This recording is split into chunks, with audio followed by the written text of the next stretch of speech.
Good evening, welcome back. So in this second part of the video, first part I have already set up and uploaded on the YouTube channel at how to set up the Nginx and connect domain or subdomain with your Nginx web server with all default configuration and commands on it. So if you have not watched this video, first watch the step part 1 video, and after that you can easily set up how to install the Let's Encrypt on it. So start the video. First of all, we need to open our server, this server, test server, and connecting it. Okay, open the putty, and I have typed the password. It's login. Let's check. And first step, we have set up this server.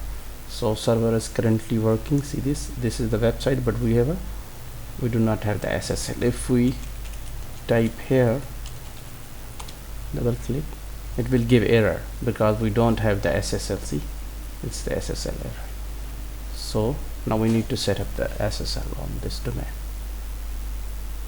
So first of all, you need to type the update command, so everything should be updated before proceed anything, and after that upgrade command.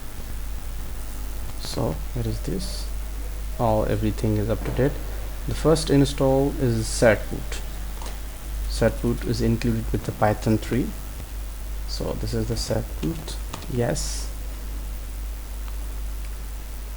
Certbot is installing.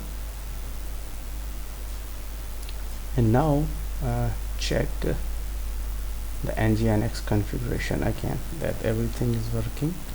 Yes, successful. And restart the configuration. Now we need to install the SSL. This is a very simple procedure.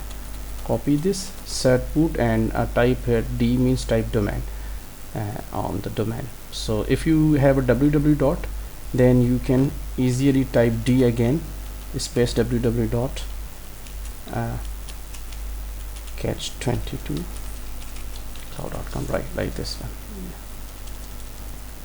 Your SSL will also install on a www dot also. So I have just point the domain without www, so I don't want to use this one. So I have just copied, sorry.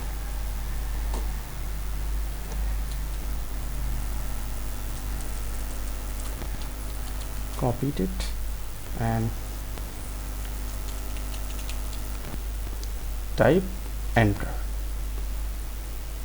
Okay, it's asked for the email, so write anything is ertv@gmail.com. yeah, yes, press file. Yes, again press file. Yes, this is the first time after when you install the second domain, SSL on the second domain, then this process will not ask me. Okay, see this, the certificate is successfully installed. Now we need to run auto renew after before expiration. So run the try command here. It takes time, 1 or 2 minutes here, because it's registering for auto renewal this domain. So leave it, and all configuration will be auto done through this command. So you don't need to put anything or changes in the default configuration file. Just follow our first step video. Okay, that's it. It's fine. Let's check again. The Nginx is working fine. Yes, successful. Now reload this one. Okay, restart it. Now check the SSL is installed or not. See this SSL, it is installed, HTTPS with. Thank you. Hope you are like my video. So if you have any question, just comment below. I will also paste all these commands into the video's description. Thank you very much. Take care. Bye bye.